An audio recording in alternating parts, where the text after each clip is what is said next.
Section 4.6 is negative and zero exponents. I can work with negative and zero exponents. Here, for any non-zero number a to the 0 power is 1. So any number except 0, if we raise it to the 0 power, we get 1.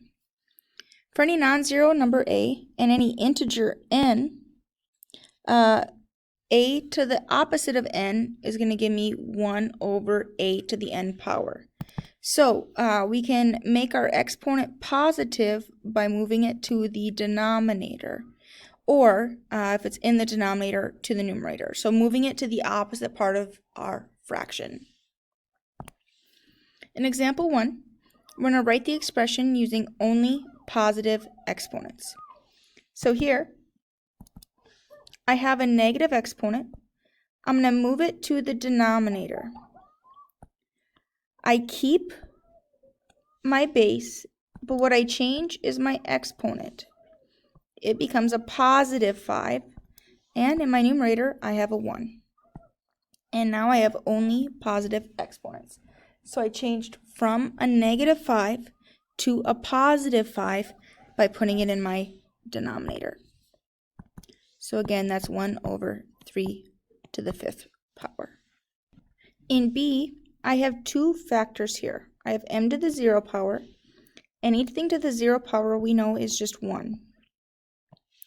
And I have n to the negative 4th power. To get rid of the negative exponent, I'm going to move it to my denominator, keep my base, and my exponent becomes a positive 4. I still have a 1 in my numerator. So 1 times anything gives me itself, and I get 1 over n to the 4th power. And in C, my 16 can stay. It doesn't have any exponents I need to worry about. My x to the negative 6th power does have a negative exponent, so that I'm going to move to my denominator, and my exponent becomes a positive 6 instead of a negative 6. My y already has a positive exponent. Its exponent is 1.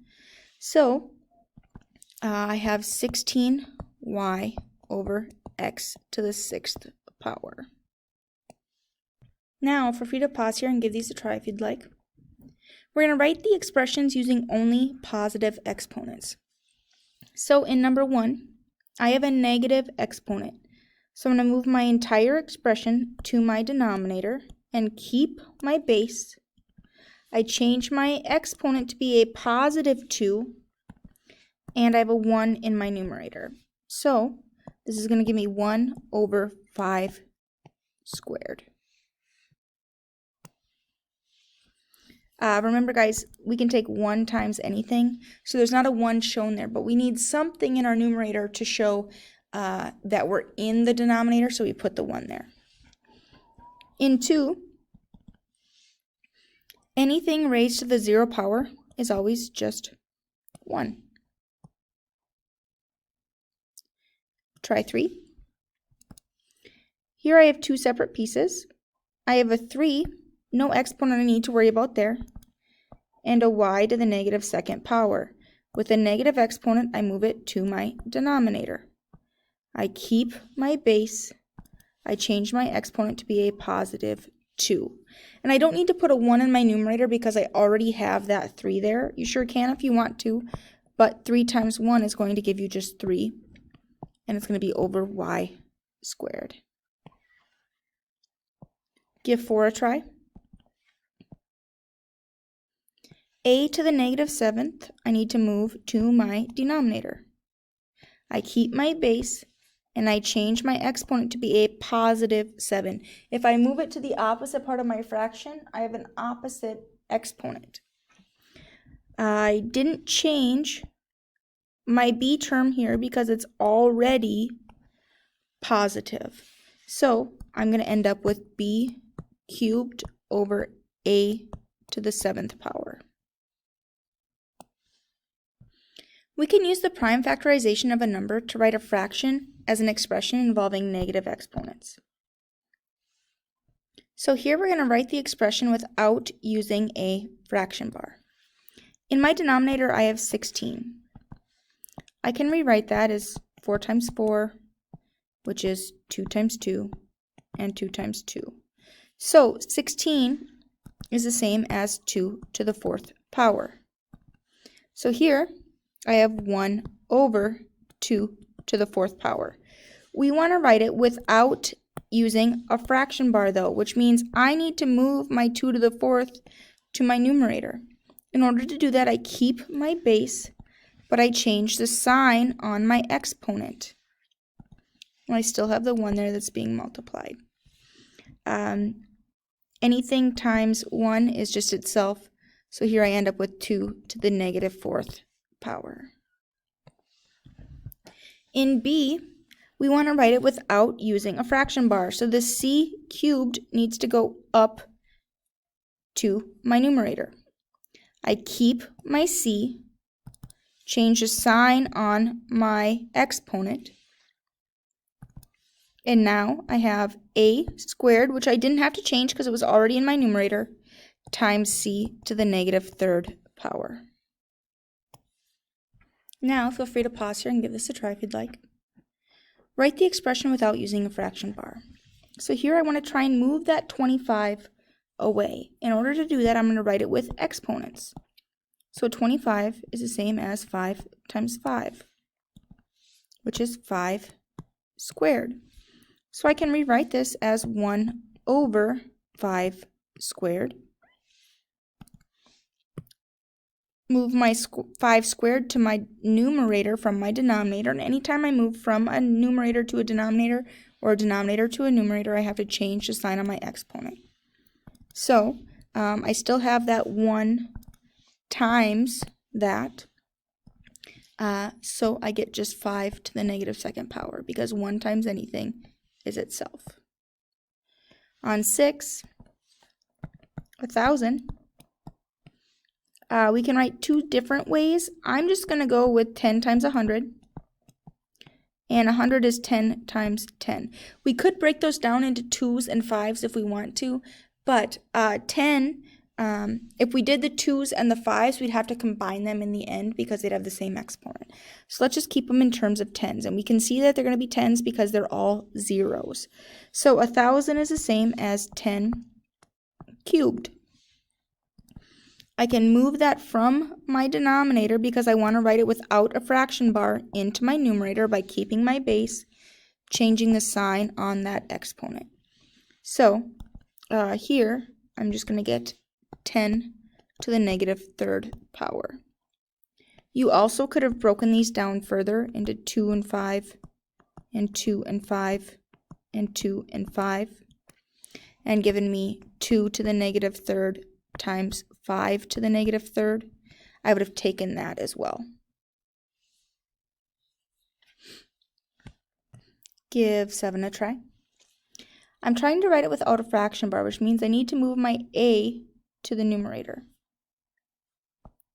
In order to do that, I have to change the sign on my exponent. It becomes a negative 8. But don't forget that we have this 2 here as well.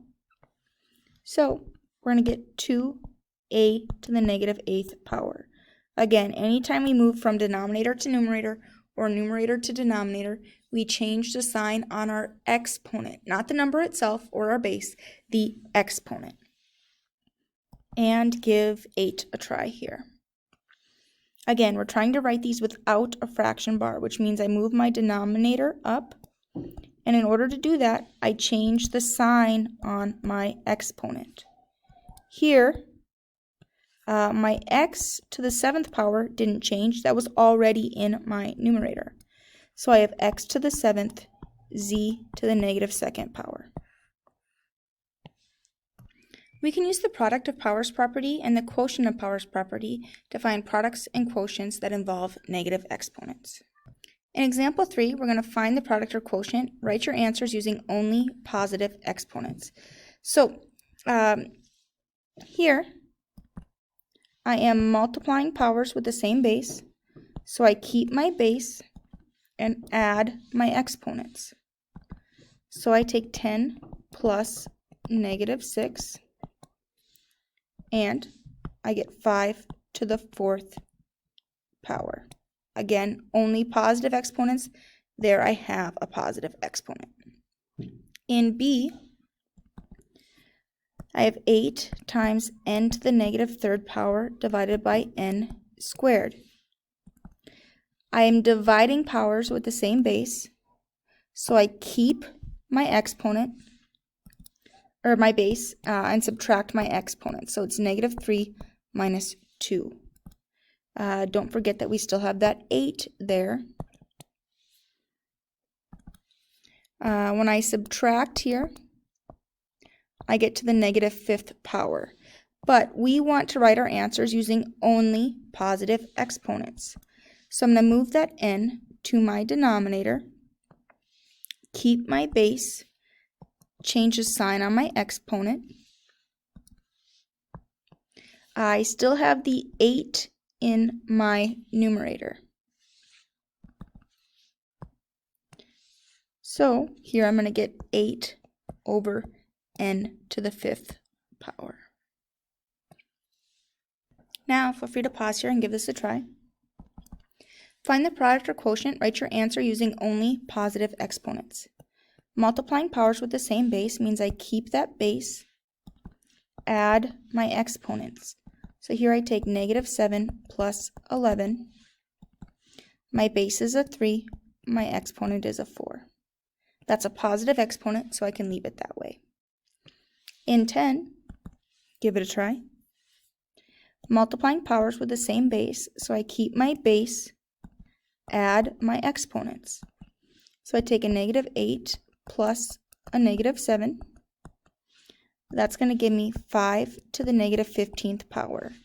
But we want to write our answers with positive exponents. So I have to move that to my denominator. I keep my base, put a 1 in my numerator, and my exponent becomes a positive 15. Again, if we move from numerator to denominator or denominator to numerator, we change the sign on our exponent. So I get 1 over 5 to the 15th power. In 11, multiplying powers with the same base, so I keep my base, add my exponents. Negative 3 plus negative 1. Here I get m to the negative 4th power. I have a negative exponent. We want to write our answers with positive exponents. So I move it to the denominator, keep my base, put a 1 in my numerator, and change it to be a positive exponent, so a positive 4, which means I get 1 over m to the 4th power. In 12, we're multiplying powers with the same base, so I keep my base, add my exponents. Here I get negative 2 plus 10, so it's a to the 8th power. Since 8 is positive, we keep it the way it is in our numerator. In 13, we're dividing powers with the same base. So I keep my base, subtract my exponents. So it's a negative 3 minus 4, which gives me z to the negative 7th power. It's a negative exponent. We want positive exponents, so I move it to my denominator. Keep my base, put a 1 in my numerator, but I change my exponent to be a positive 7 then. So I get 1 over z to the 7th power. 14.